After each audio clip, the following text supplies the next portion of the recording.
बौद्ध ब्लॉक स्तरीय पाचिका तथा सहायिका मानक निमंते खाद्य निरापत्ता और पाचिका प्रशिक्षण शिविर बौद्ध ब्लॉक मुंडीपदर उच्च विद्यालय ठारे ब्लॉक स्तरीय पाचिका और सहायिका मानक नहीं खाद्य निरापत्ता और स्वच्छता संबंधी शिविर सोमवार अनुष्ठित हो जाइछि। शिविर में मुख्य अतिथि भाव मुंडीपदर उच्च विद्यालय प्रधान शिक्षक अरुण कुमार साहू, सहकारी शिक्षक धीरेन कुमार प्रधान सम्मानित अतिथि भाव जोगदे शिविर को उद्घाटन करथिले।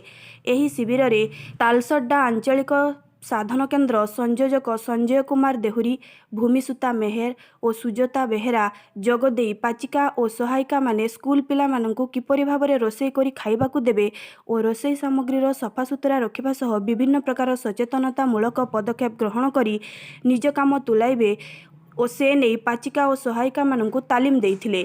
शिविर को मुंडीपदर आंचलिक साधन केन्द्रर संयोजक सौमित्री कर्ण परिचालना करथिले।